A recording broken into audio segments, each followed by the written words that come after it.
কেমন আছেন সবাই? আশা করি যে যেখান থেকেই দেখছেন সবাই খুব ভালো আর সুস্থ আছেন। আমি ক্যামেলিয়া, লন্ডনে বাঙালির জীবনে আপনাদের স্বাগত জানিয়ে শুরু করছি আরও একটা নতুন এপিসোড।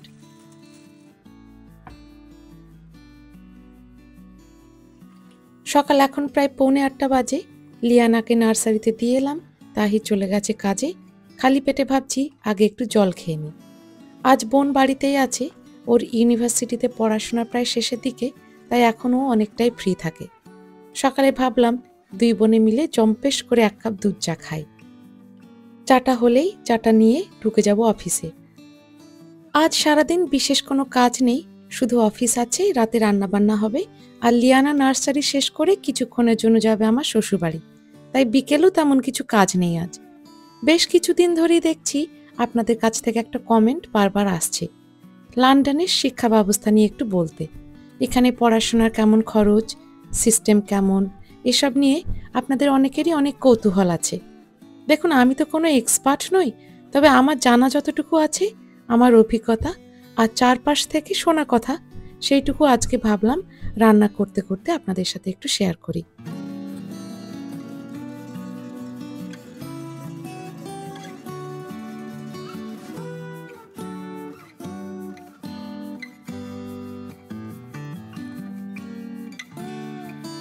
বাহ, চায়ের রংটা ভীষণ ভালো হয়েছে। বোন চায়ে একটু আদা গুঁড়ো দিল। আদা গুঁড়ো মানে আমার মা যেটা নিজের হাতে তৈরি করে পাঠিয়েছিল আমাকে দিয়ে, আর দারুচিনি গুঁড়ো। এত সুন্দর একটা গন্ধ ছেড়েছে, সত্যি বাড়িটা একদম ম ম করছে চায়ের গন্ধে। চলুন এবার একটু অফিসে ঢুকি। ল্যাপটপটা ভীষণ নোংরা হয়েছে, ভাবছি একটু কাজ শুরু করার আগে ল্যাপটপটা একটু পরিষ্কার করে নিই, তারপরে শুরু করব কাজ। ইংল্যান্ডের শিক্ষা ব্যবস্থা নিয়ে যদি কথা শুরু করি, তবে প্রথমেই যে বিষয়টা না বললেই নয়, এখানকার শিক্ষা ব্যবস্থার ঐতিহ্য আর মর্যাদা। শত শত বছর ধরে ব্রিটিশ শিক্ষা মানেই একটা আলাদা সম্মান।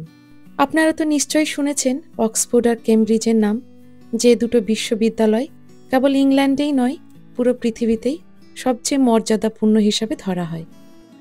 তারপরে তো রয়েছে imperial college London, London school of economics. এগুলো আবার আধুনিক বিশ্বে রিসার্চ আর কেরিয়ারের জন্য অসাধারণ খ্যাতি রাখে। সত্যি কথা বলতে, এখানকার শিক্ষা ব্যবস্থার যে হেরিটেজ, সেটা শুধু ইতিহাসের পাতাই নয়, আজও সেটা পুরোপুরি বেঁচে আছে। তাই আজও পৃথিবীর বিভিন্ন দেশ থেকে ছাত্রছাত্রীরা শুধু পড়াশোনার জন্যই লন্ডন বা ইংল্যান্ডের অন্যান্য শহরে আসে। তবে এটাও ঠিক যে এত বড় নামের পেছনে আছে বিশাল বড় খরচ, বিশ্বজুড়ে প্রচুর প্রতিযোগিতা আর প্রচুর পরিশ্রম। বিদেশ থেকে যারা এখানে আসতে চায়, তাদের জন্য ব্যাপারটা অতটাও সহজ নয়। গল্প করতে করতে অফিস কমপ্লিট করে চলে এসেছি সোজাসুজি আমার বাগানে। কটা সবজি তুলে নিব, রাত্রের খাবারটা চাপাবো। রাত্রে হবে মুরগির রোস্ট, বাগানের সবজি দিয়ে, পেপার আর টমেটো দিয়ে একটা মুরগির রোস্ট হবে, আর সঙ্গে হবে একটু পাস্তা। শিক্ষা ব্যবস্থা নিয়ে কথা বলতে গেলে একদম গোড়া থেকে শুরু করাই আমার মতে ভালো। ইংল্যান্ডের বাচ্চারা খুব ছোট বয়সে, মানে একদম 3 মাস বয়স থেকে 4 বছর বয়স অবধি নার্সারিতে বা প্রি স্কুলে যায়। তবে একটা জিনিস এক্ষেত্রে মনে রাখা দরকার, নার্সারি কিন্তু এখানে বাধ্যতামূলক নয়। আইন অনুযায়ী কোনো বাচ্চাকে ফুল টাইম স্কুলে ভর্তি করাতে হবে তার 5ম জন্মদিনের পরের টার্ম থেকে, কিন্তু তার আগে নার্সারিতে যাওয়াটা পুরোটাই ইচ্ছাধীন। তবে সরকার থেকে অনেকটাই সাপোর্ট আছে।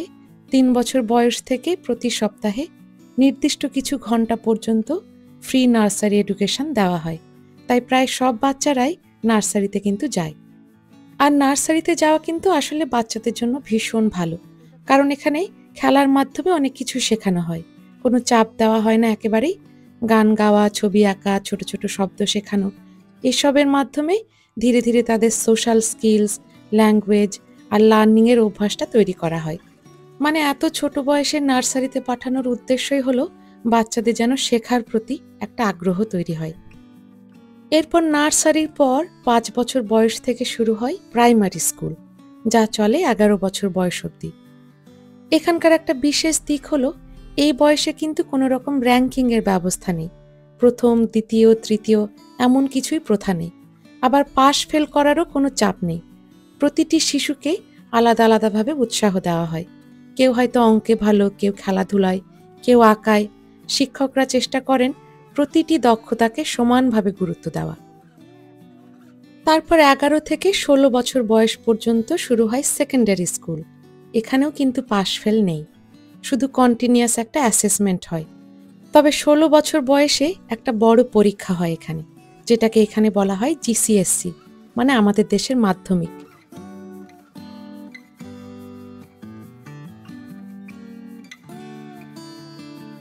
একদম 5 থেকে 16 বছর বয়স অবধি কোনো ক্লাসেই কোনো পাশ ফেল থাকে না। তবুও এই মাধ্যমিকের পর থেকেই কিন্তু র্যাঙ্কিং আর গ্রেডের গুরুত্ব বাড়তে শুরু করে। কারণ এরপরেই কলেজে কোন সাবজেক্ট পড়বে বা ভবিষ্যতে কোন কেরিয়ারের পথ বেছে নেবে ছেলেমেয়েরা, সেটা অনেকটাই নির্ভর করে।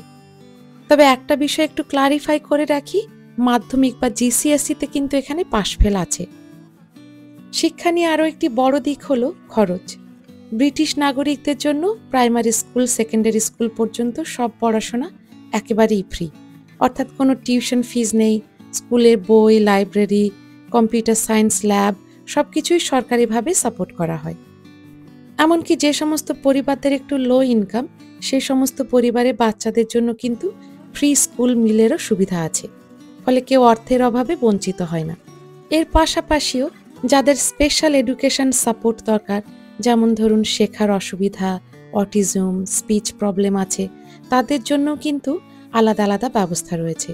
স্কুলে ট্রেন্ড স্টাফ, এক্সট্রা ক্লাসেস সবই অ্যারেঞ্জ করা হয় সেই সমস্ত বাচ্চাদের জন্য। জিসিএসসি বা মাধ্যমিক শেষ করার পর যারা আরও উচ্চতর পড়াশোনা করতে চায়, তারা করে এ লেভেল, মানে আমাদের দেশের উচ্চ মাধ্যমিক। এই এ লেভেলটা বা উচ্চ মাধ্যমিকটা সেকেন্ডারি স্কুলেও পড়ানো হয়, আবার কলেজেও পড়ানো হয়। আমার মনে আছে আমাদের দেশেও বহু বছর আগে এই 11-12 কিন্তু কলেজেই ছিল। চলুন, হয়ে গেছে সবজি তোলা, এবার একটু রান্নাটা চাপিয়ে দিই।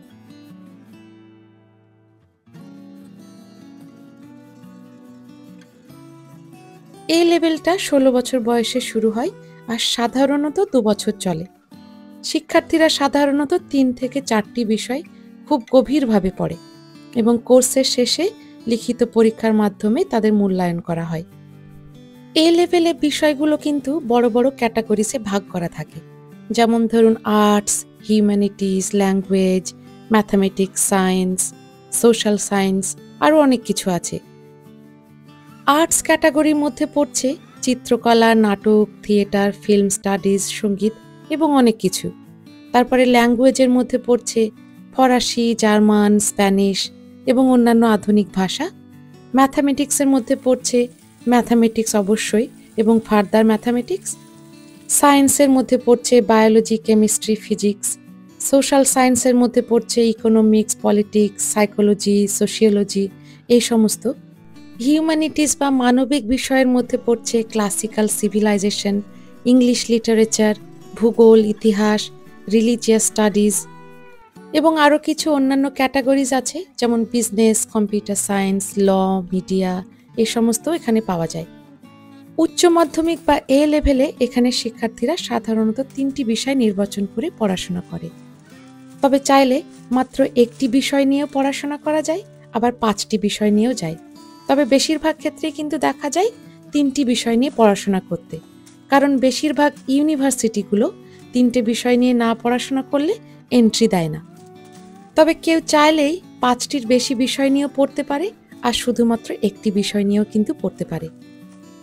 আরও একটি মজার বিষয় আছে, এই যে সব ক্যাটাগরিগুলোর নাম নিলাম, arts, science, language, mathematics, humanities, এই বিভাগগুলিতে অনেকগুলো তো সাবজেক্ট রয়েছে আপনাদেরকে বললাম, আর সেই বিভাগ থেকে যে কোনো সাবজেক্ট নির্বাচন করে ছেলেমেয়েরা এ লেভেলে পড়াশোনা করতে পারে। মানে 3টি বিষয় যে একই বিভাগের হতে হবে এমন না। কেউ হিস্ট্রি, ম্যাথস, ড্রামা একসঙ্গে পড়তে পারে, কেউ কেমিস্ট্রি, স্প্যানিশ, ফিল্ম স্টাডিজ একসঙ্গে পড়তে পারে, কেউ ম্যাথ, কেমিস্ট্রি, ইতিহাস একসঙ্গে পড়তে পারে, আবার কেউ চাইলে শুধুমাত্র বিজ্ঞান বিভাগগুলো নিয়েই পড়তে পারে, শুধুমাত্র ল্যাঙ্গুয়েজ নিয়েও পড়তে পারে। সব কিন্তু ছেলে মেয়েদের নিজের হাতে ছেড়ে দেওয়া হয়। কেউ ম্যাথামেটিক্স নিয়ে পড়ছে মানে তাকে যে বায়োলজি আর কেমিস্ট্রি পড়তে হবে এমন কোনো কথা নয়। সে ম্যাথামেটিক্সে আর ইতিহাসে একসঙ্গে ভালো হতে পারে, সে দুটো বিষয় নিয়েও পড়তে পারে। কত ভালো বলুন তো এই বিষয়টি! ছেলে মেয়েদের কোনো পার্টিকুলার স্ট্রিমে বাধ্যতামূলকভাবে থাকতে হয় না। অনেকেই আছে যাদের সায়েন্সের একটি দুটি বিষয় বা আর্টস, হিউম্যানিটিজ, সোশ্যাল সায়েন্সেরও একটি দুটি বিষয় পছন্দের হতে পারে। তারা মন খুলে যে বিষয়গুলি শুধুমাত্র তাদের পছন্দের সেগুলো বেছে নিতে পারে নিজের মতো করে। তো এইভাবে একজন শিক্ষার্থী এখানে নিজের আগ্রহ আর ভবিষ্যতের লক্ষ্য অনুযায়ী নিজের মতো করে ৩-৪টে বিষয় বেছে নিয়ে এ লেভেল পরীক্ষাটা দেয়। এ লেভেল শেষ করার পর শিক্ষার্থীরা বিশ্ববিদ্যালয়ে ভর্তি হতে পারে অথবা কাজের জগতেও প্রবেশ করতে পারে। তো এ লেভেলের পর আসে বিশ্ববিদ্যালয়। ইংল্যান্ডের বিশ্ববিদ্যালয়গুলো শুধু পড়াশোনার জন্য নয়, বরং আন্তর্জাতিক খ্যাতি, ক্যারিয়ারের সুযোগ এবং নতুন অভিজ্ঞতার জন্য পৃথিবী বিখ্যাত। অক্সফোর্ড, কেমব্রিজ, ইম্পেরিয়াল কলেজ এই সমস্ত প্রতিষ্ঠানগুলি শুধুমাত্র ইংল্যান্ডে নয়, বিশ্বজুড়ে পরিচিত। তবে বিশ্ববিদ্যালয়ের নাম নিলেই প্রথমেই যে কথাটা মনে আসে সেটা হলো পড়াশোনার খরচ। এতক্ষণ অবধি যা শুনলেন, এই যে প্রাইমারি স্কুল থেকে সেকেন্ডারি স্কুল অবধি পড়াশোনা এখানে বিনামূল্যে করা হয়, বিশ্ববিদ্যালয়ে এসে কিন্তু সেই ব্যাপারটা পুরোটাই পাল্টে যায়। বিশ্ববিদ্যালয়ে পড়াশোনা কিন্তু এদেশে ভীষণই খরচবহুল। ব্রিটিশ নাগরিকদের জন্য ইউনিভার্সিটির টিউশন ফিস বছরে সাধারণত ৯,০০০ থেকে ৯,৫০০ পাউন্ড, মানে বছরে প্রায় ১০ লক্ষ টাকার কাছাকাছি ভারতীয় মুদ্রায়। তাই ব্রিটিশ নাগরিকদের জন্য ৩ বছরের একটি গ্রাজুয়েশন কোর্সে টোটাল খরচ হয় ৩০ লক্ষ টাকার কাছাকাছি, শুধুমাত্র টিউশন ফিস। আর আন্তর্জাতিক ছাত্রছাত্রীদের জন্য সেই খরচ হয়ে যায় আবার আকাশ ছোঁয়া।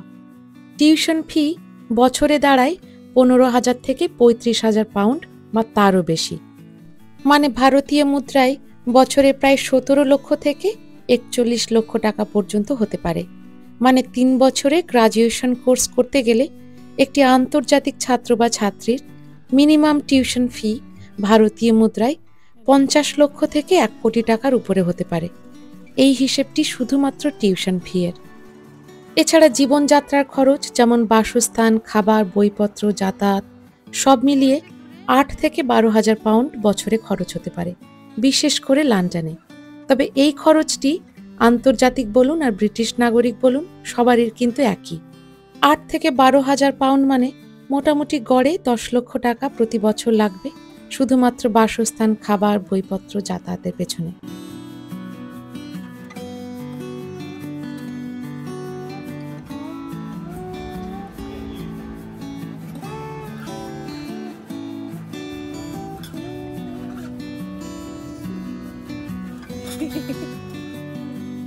আমি যে হিসাবগুলো দিলাম এগুলো কিন্তু এখানকার ইউনিভার্সিটির বর্তমান খরচের হিসাব।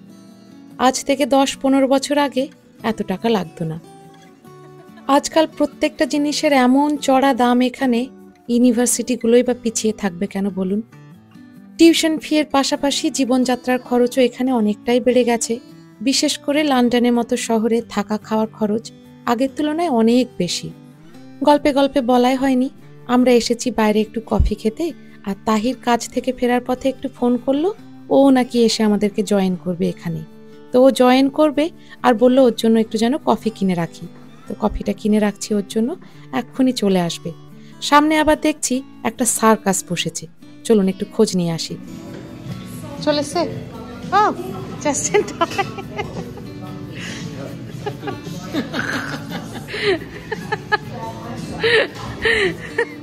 তবু এই মুহূর্তে একটি কথা না বললেই নয়, এই খরচগুলো শুনতে অতিমাত্রায় হলেও খরচগুলো কিন্তু ম্যানেজেবল।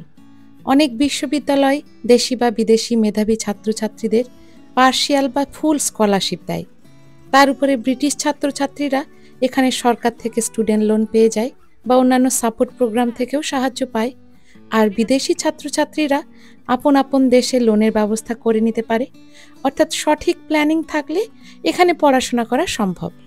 ছোট ছোট ভাই বোনেরা যারা এই এপিসোডটি দেখছো, তাদের উদ্দেশ্যে একটি কথা বলবো, টাকার অঙ্কটা শুনে নিরাশ হয়ে যেও না। এখানে পড়াশোনার খরচ তো আছেই, তবে বিশ্ববিদ্যালয়গুলো আজ বিশ্বের দরবারে পৌঁছে গেছে শিক্ষার্থীদের মেধার জোরেই। মেধার সন্ধান তাই বিশ্ববিদ্যালয়গুলো পেলেই স্কলারশিপ দিতে আগ্রহী হয়। এই যে সার্কাস বসেছে দেখেই আমরা টিকিট কেটে নিলাম, আসবো রবিবারে। অনেকেই আমাকে প্রায় প্রশ্ন করে, এখানে কোন বিশ্ববিদ্যালয়ে কিভাবে ভর্তি হওয়া যায়, খরচ কত, কোন টার্মে শুরু হয়। তবে এর উত্তরের জন্য আলাদা করে কোনো ব্লগ বানানোর দরকার নেই জানেন, কারণ প্রতিটি বিশ্ববিদ্যালয়ের ওয়েবসাইটে সমস্ত তথ্য বিস্তারিত দেওয়া আছে। সেখানে কবে টার্ম শুরু হবে, টিউশন ফিস কত, ইন্টারন্যাশনাল স্টুডেন্টরা কিভাবে অ্যাপ্লাই করতে পারবে, প্রয়োজনীয় কি কি ডকুমেন্টস লাগবে, সবকিছুই স্টেপ বাই স্টেপ গাইড দেওয়া থাকে। আজকেও যে বিষয়গুলি পড়াশোনা নিয়ে তুলে ধরলাম, এগুলো কিন্তু খুব সাধারণ কিছু তথ্য। ইন্টারনেটে সার্চ করলেই এই সমস্ত তথ্যই আপনারা পেয়ে যাবেন। আজকাল এমন কিছু আছে যা অনলাইনে পাওয়া যায় না বলুন। তবে আরও একটা কথাও বলবো, যে কোনো দেশেরই শিক্ষা ব্যবস্থা একটা ভীষণ বড় বিষয়। আমি শুধু এই দেশের শিক্ষা ব্যবস্থার কিছুটা দিক আপনাদের সামনে তুলে ধরতে পেরেছি আজ, আমি নিজে যতটুকু জানি তার ভিত্তিতে। এর মানে এই নয় যে আমি যেগুলো বললাম তার বাইরে আর কিছুই নেই। যেমন ধরুন প্রাইভেট স্কুলিংয়ের দিকটা, সেই দিকটা কিছুই আলোচনা হলো না আজকে। এইরকম ছোট বড় অনেকগুলো দিক আছে যা আমি হয়তো কিছুটা জানি আর বেশিরভাগটাই জানি না। বাহ, সুন্দর রান্না হয়েছে, একটু গোলাপি নেই। আপনাদের সঙ্গে গল্প করতে করতে ডিনার রান্না করলাম, দুই বোনে বাইরে গিয়ে একটু কফি খেয়ে এলাম, সার্কাসের টিকিট কেটে নিয়ে এলাম, লিয়ানাকেও বাড়িতে ফিরিয়ে নিয়ে এলাম ও দাদির বাড়ি থেকে। আর এই যে এখন আমাদের ডিনার রেডি। বাড়ির গাছের টমেটো আর পেপার মুরগির সঙ্গে রোস্ট হয়েছে, এগুলোকে একটু মেখে নিচ্ছি, একটা সুন্দর সস তৈরি হবে। এই যে এইবার সসটা তৈরি হয়ে গিয়েছে, এবার এই চিকেনটা দিয়ে সসটা খাওয়া হবে। আশা করি আজকের এপিসোডটি আপনাদের ভালো লেগেছে। ভালো লাগলে একটা লাইক, শেয়ার আর সাবস্ক্রাইব করবেন। আপনাদের সকলের সুস্থতা কামনা করে এপিসোডটি এখানেই শেষ করছি। সবাই খুব ভালো থাকবেন, সুস্থ থাকবেন, নিজের যত্ন নেবেন। দেখা হচ্ছে খুব তাড়াতাড়ি নতুন কোনো একটি এপিসোডে।